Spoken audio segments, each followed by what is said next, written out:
kati nno ebintu bitabuse olw'ensonga nti mukyala Museveni Janet Museveni balagidde baawe Jeno Yoweri Museveni amugobe ku kifo eky'obwa Minister of Education.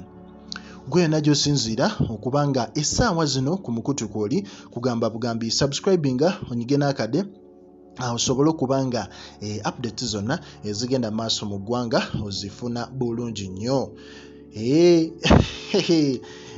Byembi bisekerwa naye essaawa zino waliwo alumye ejjiiko. Omukulu amanyiddwa nga Ssemujju Nganda avuddeyo n'agamba nti do your sweetheart Janet a favor and fire her. Nti kyalina okukola Jeno Yoweri Museveni nti ayambe mukyala we oba omwagalwa we amuwe emirembe amugobe bugobi ave ku kifo ekyo.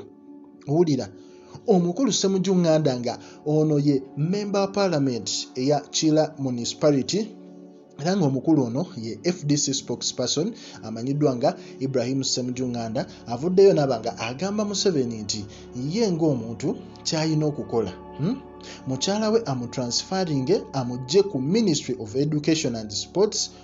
Owulira oba mukyala we yeesonyiwe ensonga z'ebyokusoma kubanga ye tali shuwa ebitabo biyimiridde bitya ate tali shuwa yakomawa to an extent nti abaana essaawa zino abaana bonna bali waka.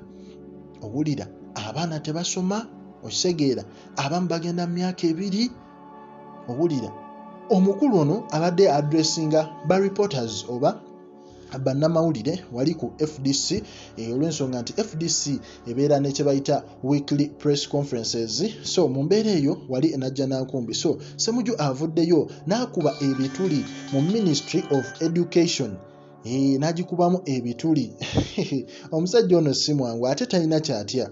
Owulira n'agamba nti wabeerewo basobole okuba nga bafuna plan esobola okuyamba abaana bano basobole okuba nga basoma bave mu crisis eno olw'ensonga nti maaso eyo tuyinza okwejjusa abaana bangi abafuna embuto essaawa zino abaana myaka 12, 13, 14 abaana bali mbuto.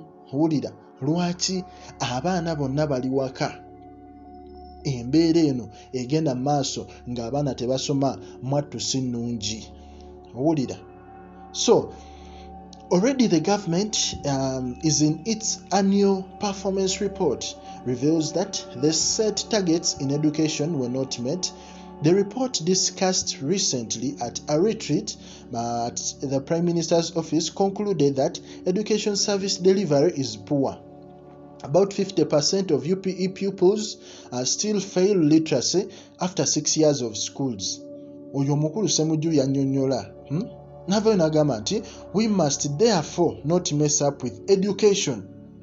Tetulina zanyira mu bintu bya kusoma.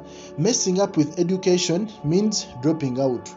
Owulira according to the government annual performance report, the number of children aged 5 to 17 who are engaged in child labor has increased from 27% to 28%.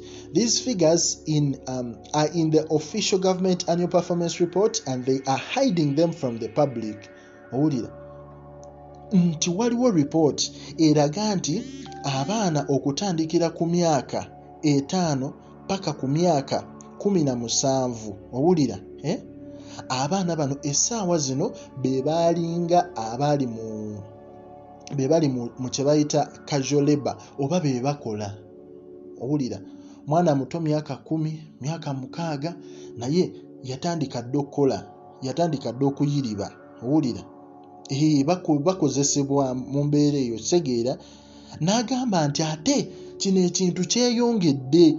Osegeera ekyali ku 27% kati kiri ku 28% olw'ensonga nti abaana bali nnyo waka teri kyakola. Kati resolution kuba nti batandika bakozesa mu zi factory oluusi babasasudde oluusi tebabasasula baba obusente butono kyokka nga baana bato. Kati oyo mwana lwaliddayo okusoma actually ajja kukyusa mindset nga n'ebyokusoma si byakola ki si byaliko. So omukulu Ssemujju Nganda avuddeyo nga mukambwe nnyo n'agamba General Bwabulwa Museveni nti mwattu weeyambe n'omwagalwa wo osobole okuba nti omuwa ticket emugoba ku bwa Minister of Education and Sports kubanga ye alemereddwa. Ku Projan Media live updates gwena gy'osinziira nkugamba subscribinga olikinge nawe commentinge ombuulire story eno gw'ogitegeddemu ki, omukulu Nganda byayogera bituufu oba abaana basigale waka.